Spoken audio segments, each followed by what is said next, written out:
Hello everyone, good evening. Sir, good evening, sir. Good evening. Welcome to this lecture on computational methods in engineering. So let's get started. So what we were looking at yesterday was the Gaussian elimination algorithm. I have just written down exactly the same steps that we have done yesterday. So in the Gaussian elimination algorithm, we said there are two steps. One is the forward elimination. One is the forward elimination. The other one is the backward substitution, right? So forward elimination and the backward substitution, back substitution. So in the forward elimination, what we said that we have to first calculate these multipliers, and then use the multipliers to eliminate all the elements below the pivot element, right? So that's what we have done. We have performed row operations. We obtained Aij at k plus 1 as Aij k and Mik Akj. And then this will run from, if we are operating on k equals 1, if the first row is the pivot element, pivot row, then we have to do this on all the elements that are from 2 to n for I and then 2 to n for j, right? For the entire box that goes from 2 to n. And then for the right hand side, a column vector, which is the bi, we have to do bik plus 1 equals bik minus mik bk. Okay, so with that, we essentially end up with an upper triangular matrix. For A gets transformed into U. Then we said we will do the back substitution, in which xn equals gn by unn. Unn is also nothing but unn is also nothing but my ann after the at the end the time step and the step as such. Similarly, my xk would be equal to gk. K is nothing but bk after k steps, right? That's what it is.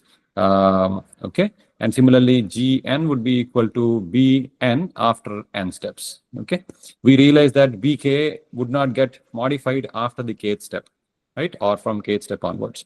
Similarly, my ukj here would be equal to akj k. Okay, that's what we have. And then ukk would be equal to akk after the kth step, right? That is what the convention we have used. So we use these to back calculate all the unknowns, that is n minus 1, n minus 2, all the way to 1 for k. Okay, so that is the algorithm. Any questions on this algorithm? Now I want to write a pseudocode. Before that, any questions or clarifications, or is it clear? Clear, sir. It is clear. Okay, so let's write a kind of a pseudocode.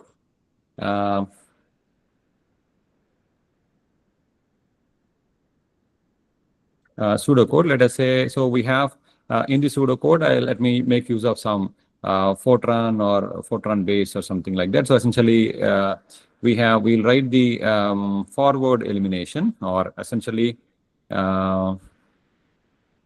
forward elimination. So I need to first calculate the multipliers, and the multipliers go from k equals, if you look at this, multipliers go from k equals 1 to n minus 1. Right, and then within that, and then I should go from k plus 1 to n, right? So to calculate mik. So what I would write is, I would write first a for loop or a do loop.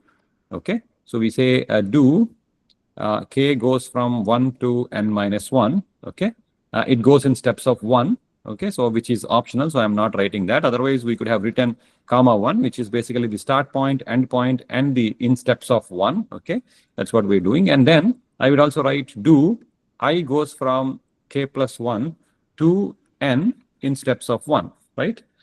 This last one is optional. I could have written do I equals k plus 1 to n.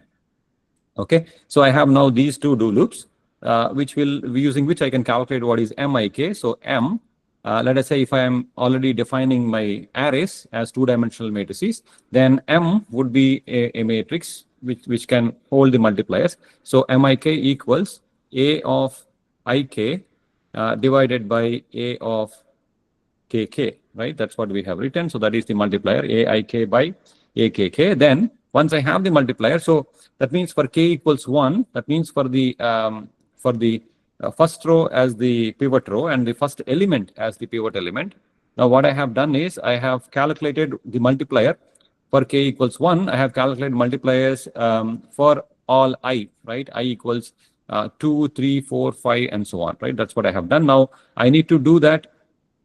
So for using every mi1, mi2, and so on. So using mi1, now I have to operate on all the elements. That means I have to run across all j, right?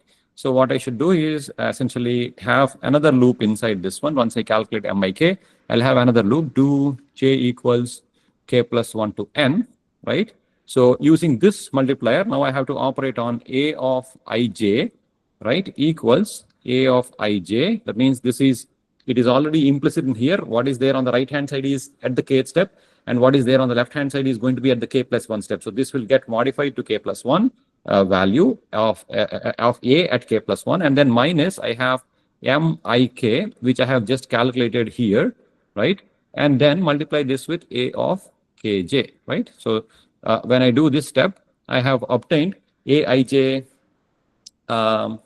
k plus 1, right? aij k plus 1. So I have essentially obtained this values. That means I have now done this update for all these elements, right? For all these elements except for the one element below the pivot rows. That means I have done this for all the elements except for the first one, because we are assuming the first one is anyway going to be 0 because of the multiplier that we have calculated. Then I need to calculate what is bik plus 1. So either I can do it in a separate loop, or I can close this loop, and then I can do it for bi, because b has only one column, right? Unlike A, which has rows and columns. A matrix has several rows and several columns, but B is a right-hand side vector which has only one column, which goes with, that means I need to look at each and every row. So I can write B of I equals B of I minus MIK star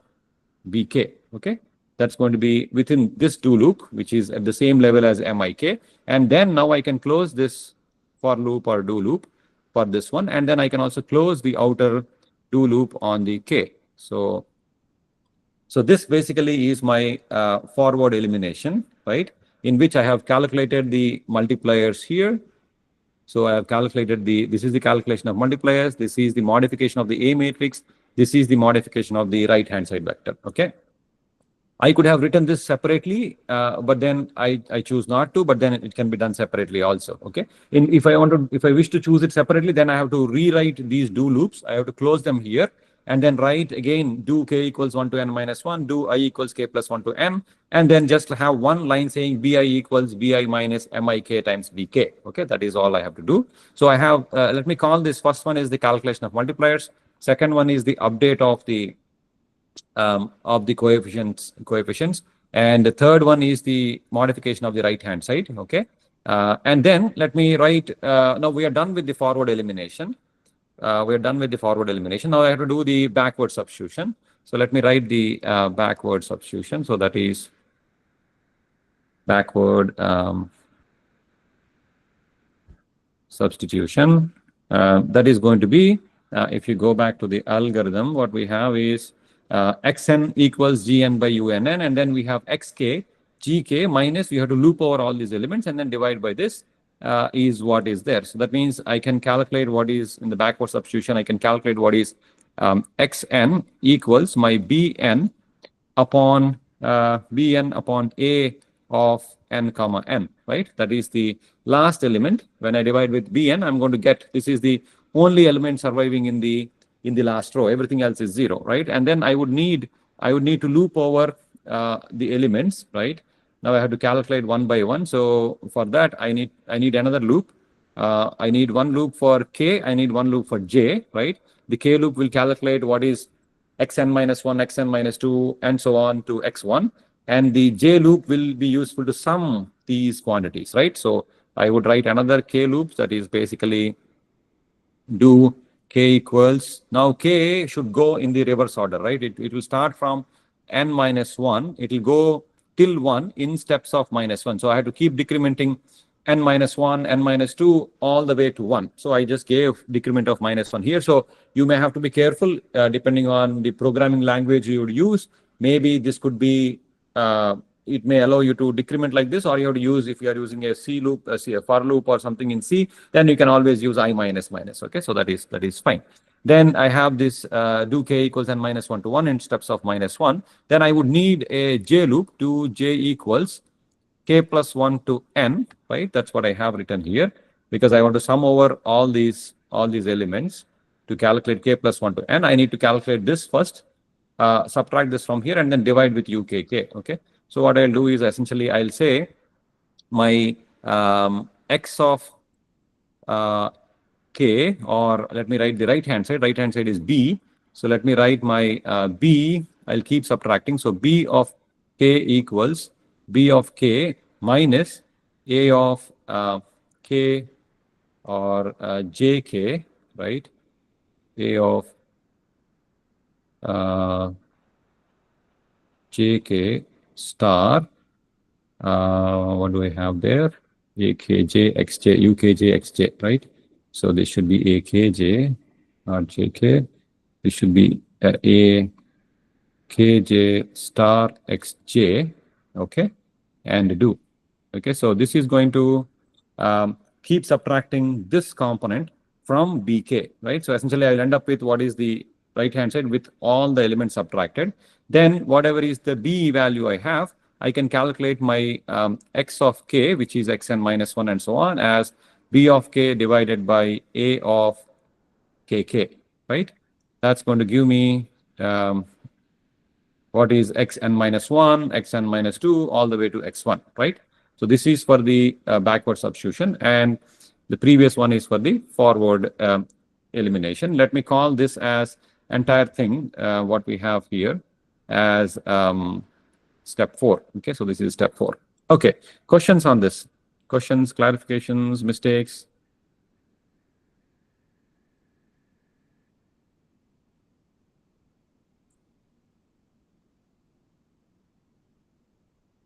Is it clear, or what we have written here?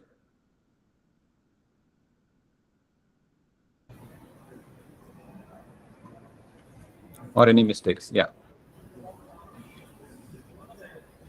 It's clear, sir, but probably we have to just go it through once and then come back to it. Sure.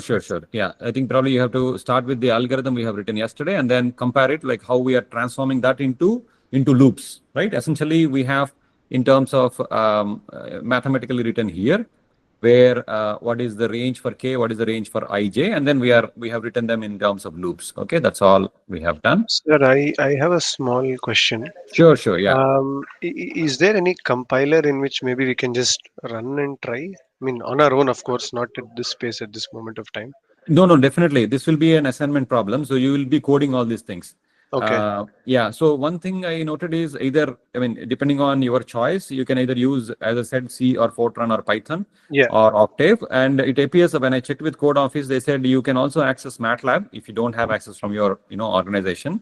You can access it from IIT Madras, the license, and I mean, you can download from MATLAB website, and then license you can get from here.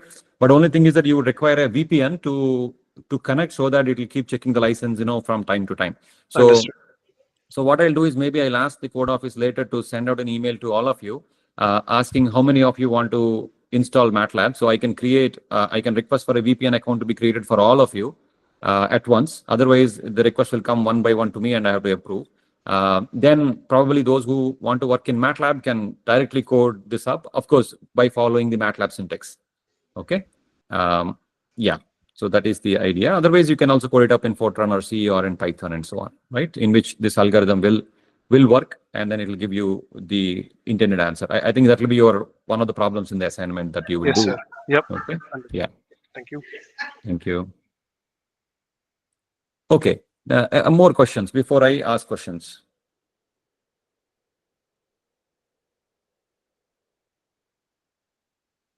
Okay. If you don't have questions, then let me ask. I have done this MIK equals AIK by AKK. Could I have done this step alone separately? Could I have written a do loop, another do loop, and then calculate MIK, and then do, and then separately create another 2 do loops in which I will do K, do I, do J, and then write all this? Would that be correct, or would that not be correct? Can I take out this MIK calculation separately as a block with 2 for loops or 2 do loops? And then I have this block continuing without the calculation of MIK, but then using MIK. Would that be correct implementation or no?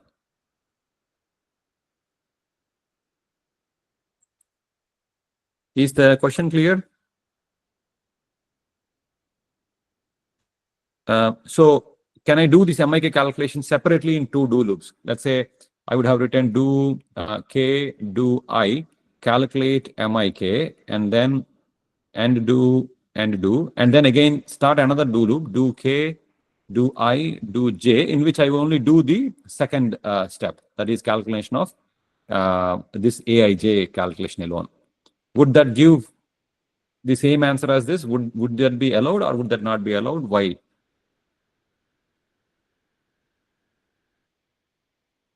Sir, basically, the thing is that the logic that we have learned in the previous class is that except the pivot table, below all the coefficients are going to change, modify. Correct. Right, and Correct. this MIK value is dependent on the coefficients that we are going to have. Correct. So hence, it is better that we do it as you have written now. Correct. If we could have done this MIK equation, what I mean to say, standalone in the separate manner, then the modified value of the pivot table, which is coming afterwards, after modifying, like MI, suppose let's take example M21, suppose. Okay, so Yeah. I have got some value of M21, right? Correct. Yeah. And after doing that, I will modify the rest of the table. So Correct. this, suppose in the next step, if I'm going to do MI 3.1, suppose, then 3.1 will depend on what is the value of pivot table, the new coefficients. Correct. Because Correct. The logic that is written in the right side of this thing, that will not account for.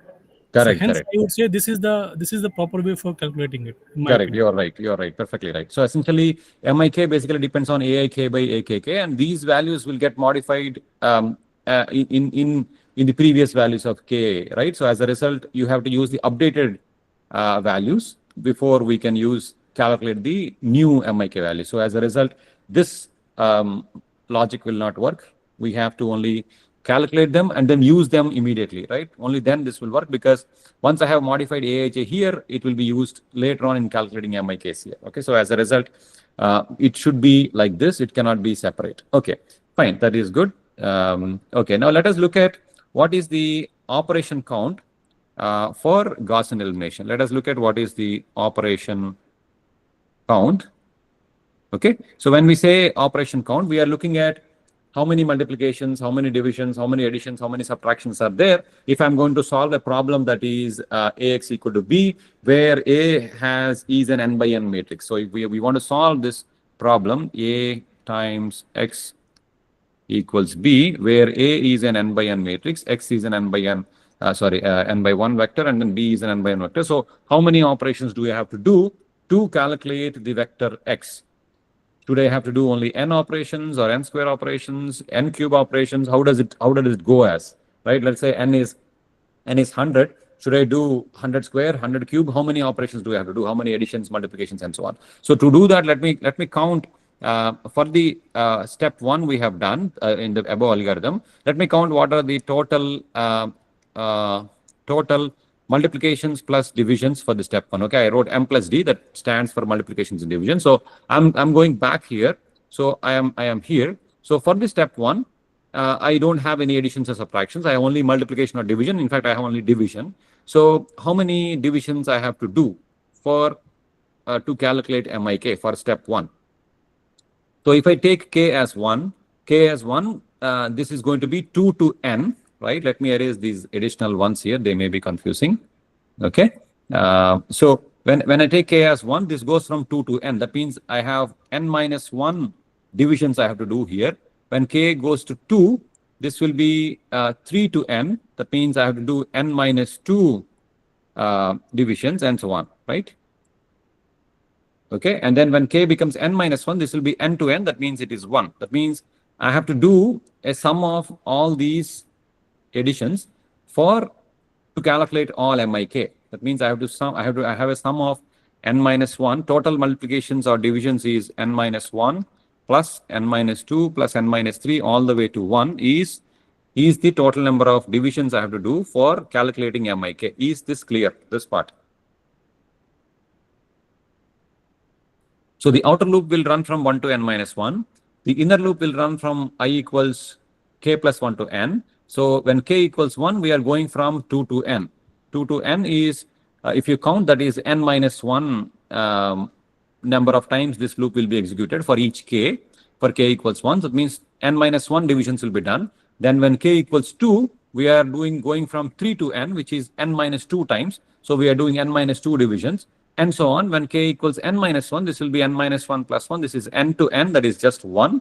That means it will be 1 division. That means total number of divisions I have to do are n minus 1 plus n minus 2 plus and so on till 1. Right? Those many divisions I will do to calculate MIK. Is it clear?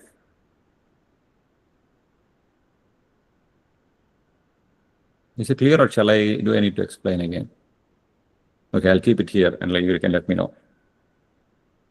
Yes, sir. Clear, sir. We can. This is clear. Okay, excellent. So this is clear. So what is the sum of n minus 1, n minus 2 all the way to 1?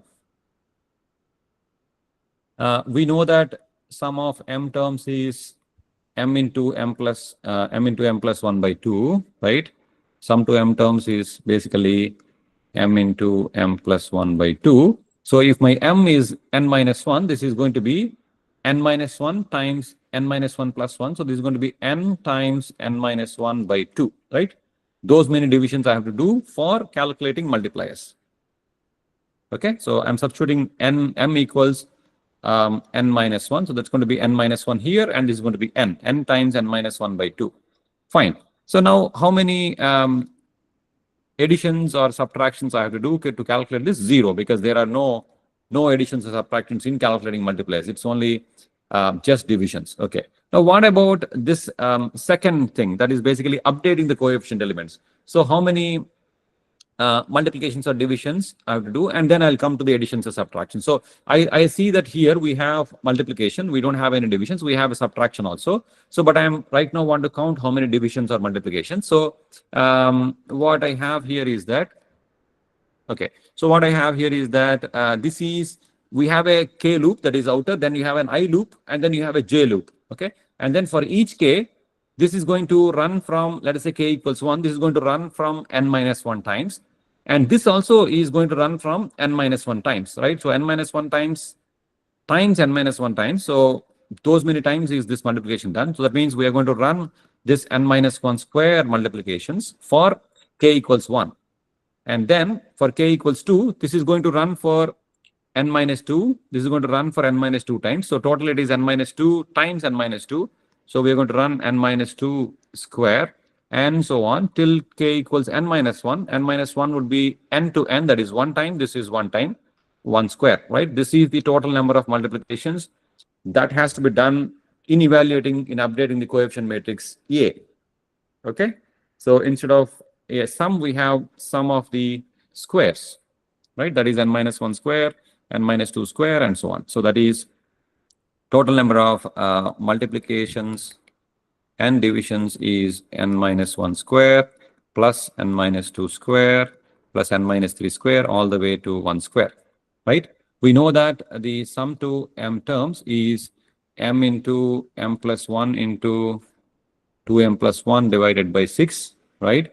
If I'm going to substitute m equals n minus 1, I'm going to get n minus 1 times n times 2n minus 2 plus 1 divided by 6. So this is going to be n into n minus 1 times 2n minus 1 divided by 6.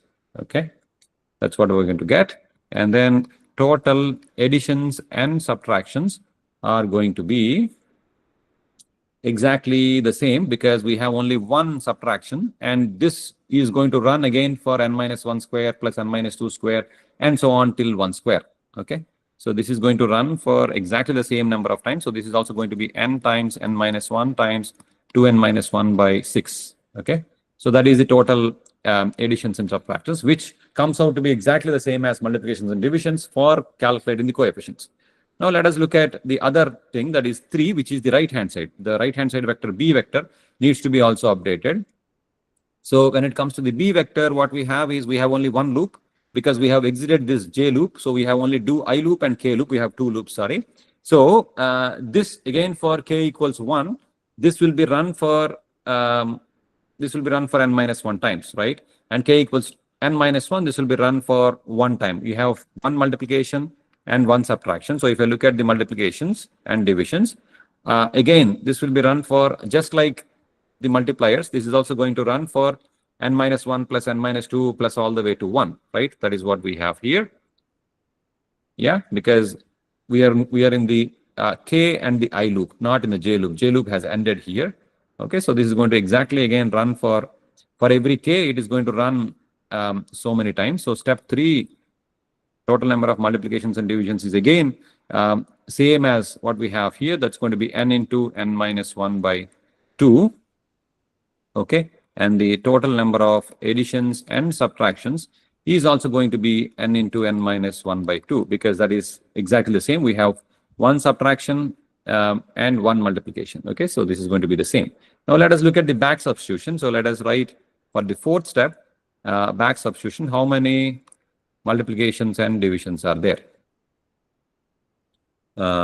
So multiplications and divisions for the back step, so back substitution. So we have one division here. This is one division. And this is how many divisions? Xk equals bk by akk. K will run from n minus 1 to 1. So this will be n minus 1 division. So total we have n minus 1 plus 1 n divisions, right? We have total n divisions. That is understood because x needs to be calculated for n times. So we have n divisions. So that is fine.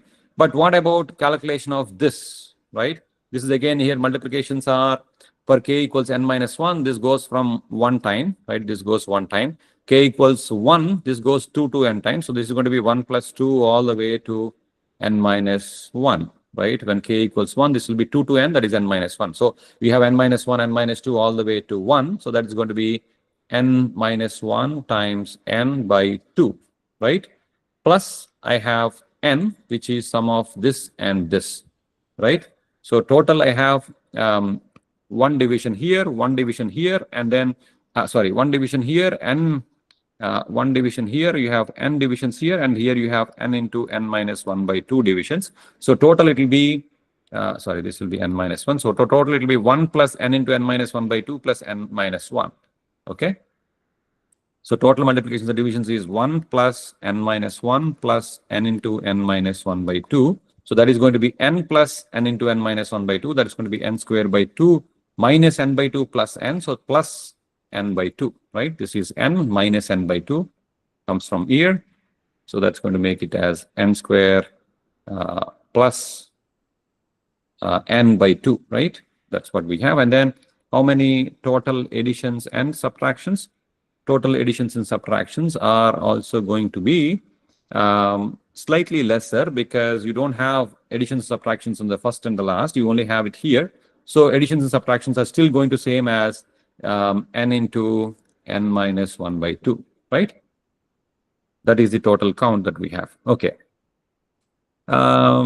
Okay, questions so far, or is it clear? Can I proceed?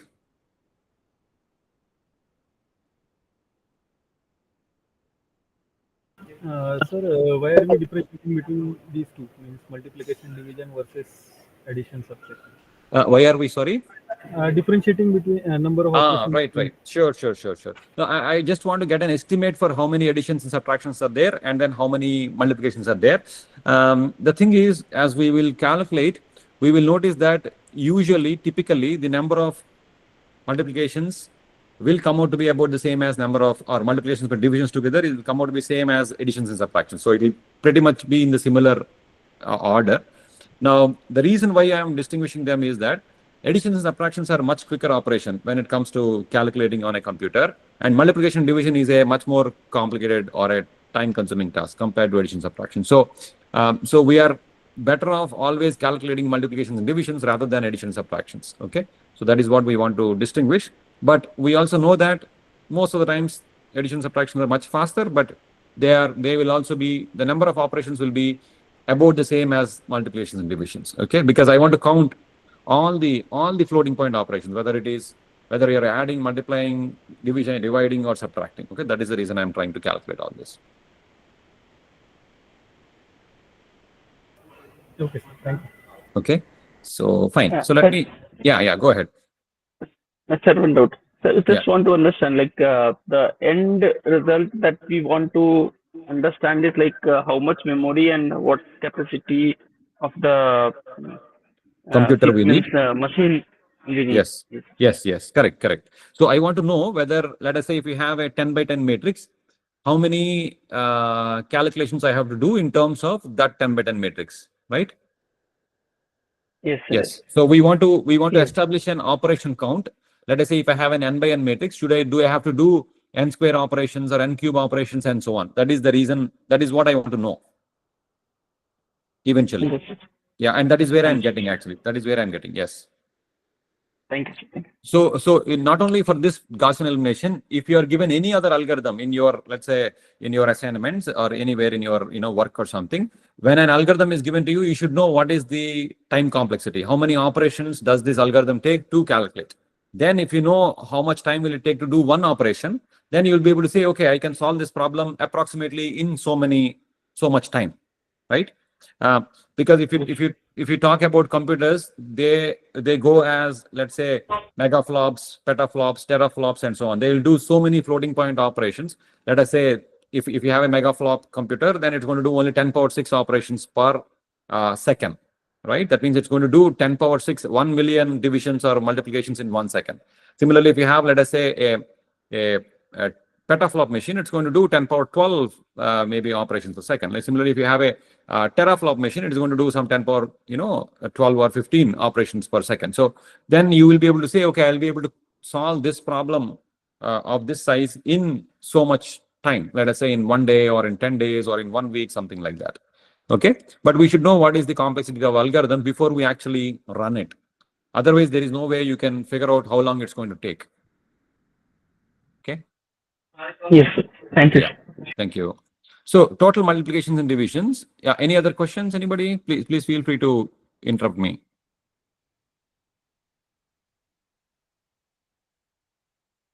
So if I add total from 1, 2, 3, 4, that is going to be n into n minus 1 by 2. That is what we have here.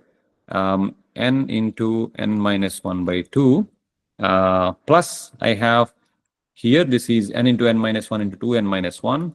That is n into n minus 1 into 2n minus 1 divided by 6. Plus I have n into n minus 1 by 2. Plus n into n minus 1 by 2. Plus we have n in n square plus n by 2. Okay, so this is the total count. So I have two halves where I can write this as n square minus n. Plus we have n square plus n by 2. Plus we have from here n square minus n times 2n minus 1 divided by 6. So this is going to be 3n square by 2 plus n by 2 from here, n square by 2 and n square. Plus I have, if I were to expand this thing, this is going to be 2n cube minus 2n square minus n square minus 3n square plus n divided by 6. Okay, so this is going to come out as n cube divided by 6. Is going to come out as n cube divided by 6 from here. Then I have minus n square by 2 plus 3n square by 2, right? So this is going to be minus n square plus 3n square by 2. So this is going to be plus n square, right? And then I have plus n by 2 plus n by 6. That is going to be how much? 1 by 2 plus 1 by 3. That is 4 by 3, 2 by 3, 2n by 3, right? Or 4n by 3. 2n by 3 is correct. 2n by 3, fine. N cube coefficient should be 1 by 3. N square coefficient. N cube. N cube coefficient. Oh, sorry, 1 by 3. Yeah. I made a mistake. N cube by 3, correct, not 6. N cube by 3 plus n square plus 2n by 3. Okay, so these are the number of operations. So this basically goes as order n cube by 3 because n is the leading order. It goes as order n cube by 3. Okay.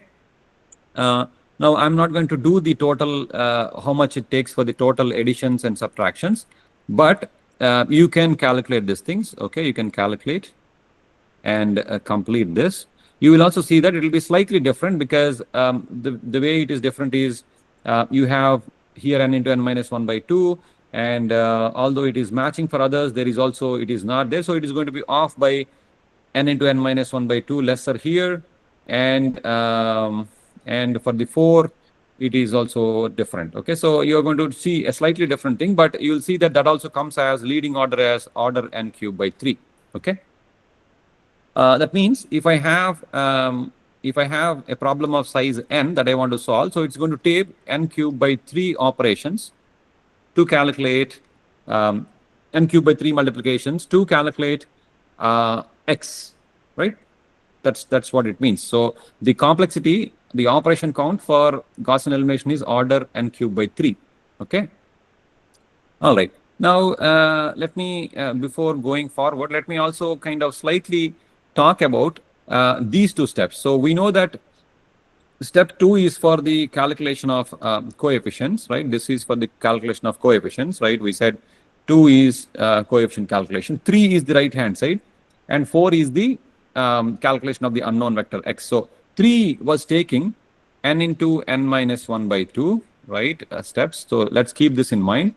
So 3, basically the modification of the right hand side was taking n into n minus 1 by 2 operations, and then 4, which is the calculation of the x vector, is taking n into n plus 1 by 2 operations. Okay, so that means calculation of b, calculation of x are taking n into n minus 1 by 2 and n into n plus 1 by 2 operations. Okay, let's remember that. Fine. And then of course we have this guy, which is the coefficient calculation, which is taking as some order n cubed by 3, right? That is where this 2n cubed by 6 is giving us order n cubed by 3. So let us remember all these things. Okay, fine. Let me now make some comments on what we have learned so far. So in comparison to the other algorithms out there, okay. So it turns out calculation of x for ax equal to b using Gaussian elimination is a relatively cheaper algorithm in comparison to let us say to a simple algorithm such as matrix multiplication.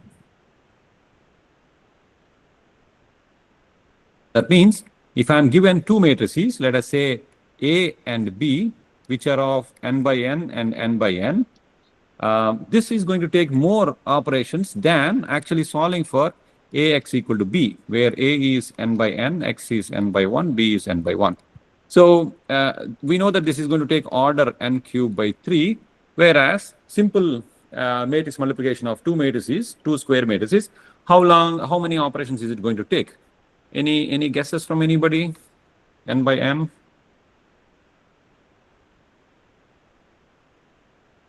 If I have a matrix multiplication, let me write it below here, okay?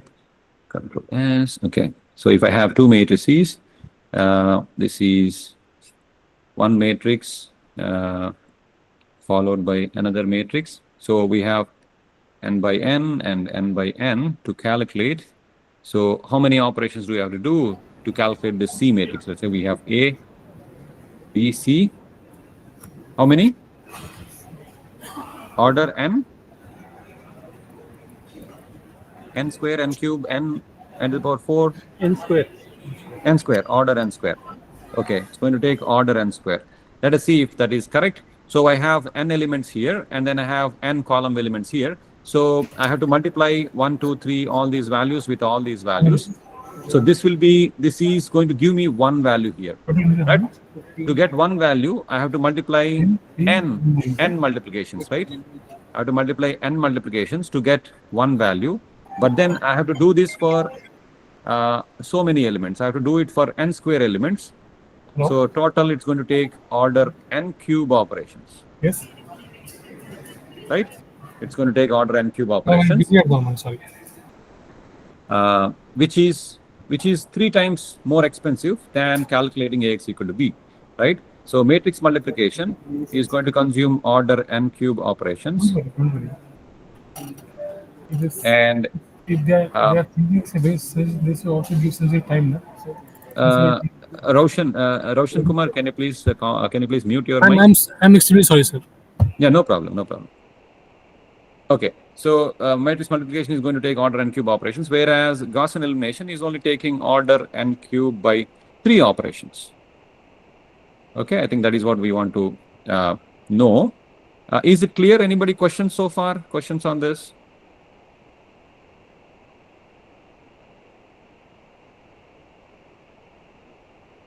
Okay. The other thing is that we know that Ax equal to B, of course, takes order n cube by 3 operations, right? In which the leading term is basically the coefficient calculations, right? The coefficient calculation takes actually the order n cube by 3 is taken up by the coefficient calculation itself, right? The calculation of the updating the right hand side vector B and calculation of X actually only take, as I have mentioned before, n into n minus 1 by 2 plus n into n plus 1 by 2, right? That's what we have written down before, right? These two are only going to take n into n minus 1 by 2 and n into n plus 1 by 2, which are much smaller, right? They are only order n square operations, so they are not coming up in the leading order that we have, right? So these two together are only going to basically be, this is only n square operations, right? These are only n square operations to calculate B and X. That means if I change the right hand side, I give you Ax equal to B, tomorrow I'll ask you to calculate what is y equals some C. So I change the right hand side, I change the unknown. The unknown can be changed or whatever, and then A is the same. In which case, if you have already done the, if you have already converted A using the multipliers, the same multipliers can be used to update C and calculate Y. So you need to only do an additional operation of order n square. You don't have to do again n cube by 3. So as long as you keep the same coefficient matrix, you have to do only an additional operation of updating the B and calculating X, which is only order n square operation count. Okay, so that we should keep in mind. And then finally, we note that the Gaussian elimination is much faster or needs much less operation count in comparison to let us say Cramer's rule, right? We have all learned Cramer's rule in the high school. So Cramer's rule, let us say the Gaussian elimination works with order n cube by 3, whereas Cramer's rule, you have to calculate the determinants, right? Determinants needs to be formulated and they have to be calculated. And if these determinants are calculated by expansion of the minors, right? Then it is going to take n plus 1 factorial operations to perform Cramer's, to apply Cramer's rule, right? So which is quite costly, as you can see, compared to n cube by 3. For example, let us say I want to solve a matrix A with n equals 1000. That means I want to solve a matrix that is 1000 rows by 1000 columns. If I were to apply Gaussian elimination, I have n cube by 3 plus n square minus n by, how much was it? N cube by 3 plus n square plus we got some value, right? Plus 2n by 3, plus 2n by 3, plus 2n by 3. So this is going to be approximately 4, let us say 30 or 410, right? So this is going to be how much? This is 1000. Oh no, not 1000. Let me say 10. 1000 is too big. Okay, let us say we want to do 10 by 10 matrix. So this is going to be 1000 by 3. This is going to be 100 plus this is going to be 20 by 3. So this is going to be approximately some 400 operations. Okay, 400 operations. Whereas, because this will be around 300 and then you have 400 and something. Okay, but then if I were to do Cramer's rule,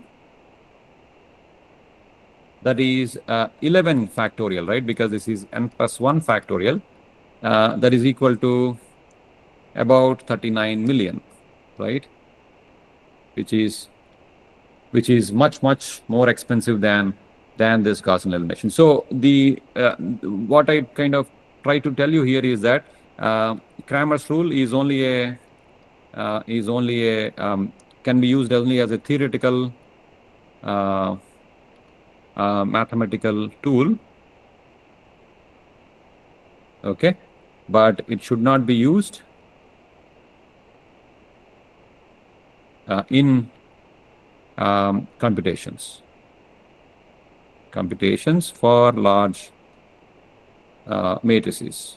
I mean, large in a sense, even if it is 3 or 4 size, it's already large. Okay, so for large matrices, we should not use it. Large matrices, we should not be using Cramer's rule at all. Okay, so we should only use Gaussian elimination as such. Okay, questions so far before I move on?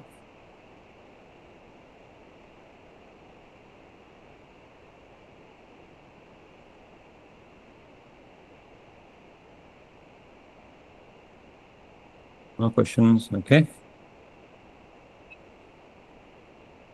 All right. So let me go back and then talk about calculating inverse of a matrix. Let us say we are given matrix A. We were asked to calculate what is its A inverse. How do you go about calculating A inverse?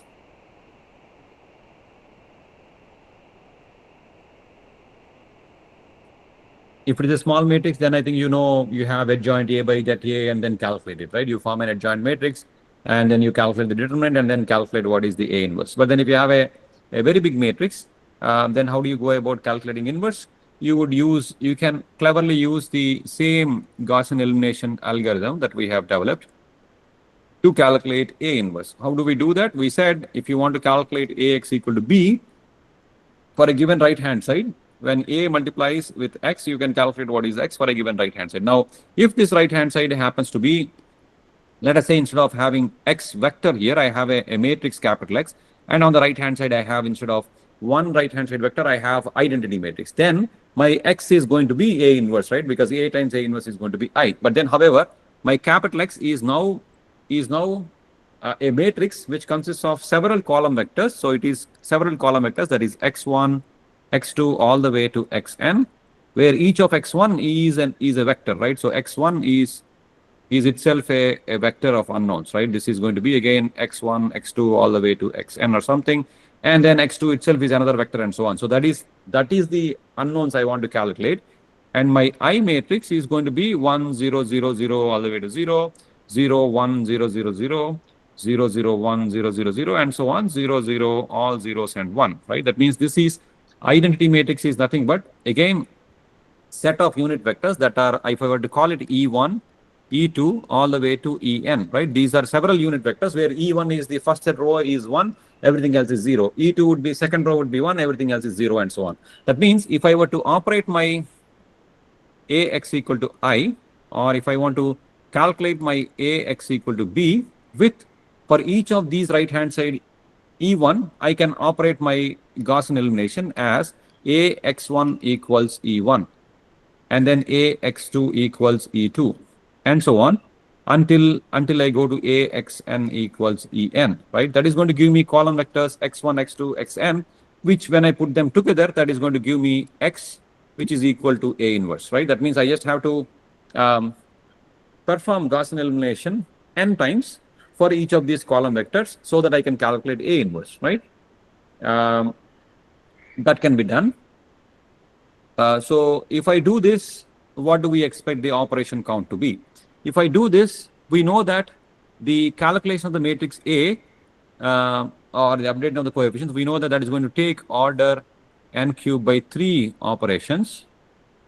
But as we have discussed, we have to only do it once, right? Because in all these problem solving, A needs to be only converted to upper triangular matrix only once, because this is the same coefficient matrix that is operating on all these equations, right? But then I have to, of course, update the right hand side vector b and calculate x. This has to be done n times, right? Because I have n such things.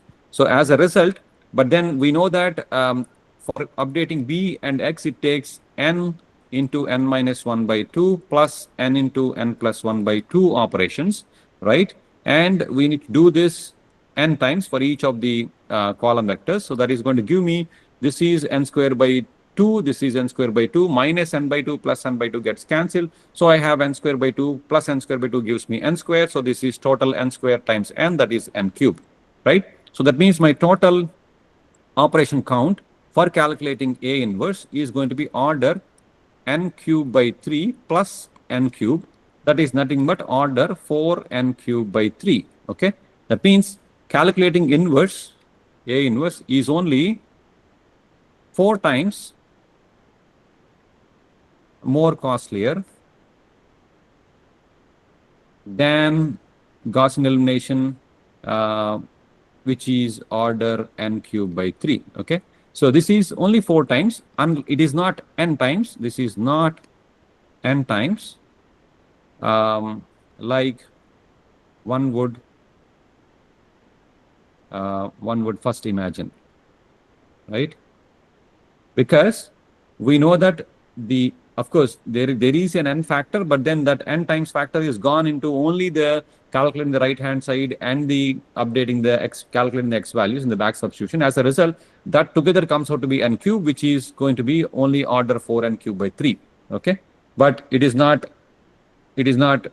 n to the power 4 by 3, okay, like one would first guess, okay? So that means usually A inverse is not required in many situations, because we are never interested in A inverse, not much.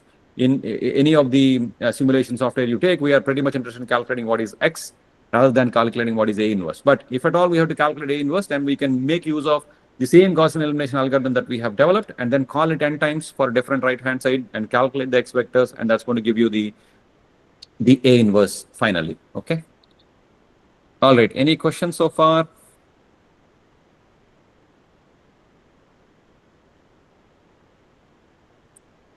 If no questions, then I'm going to stop here, and we will touch base again on Monday, okay?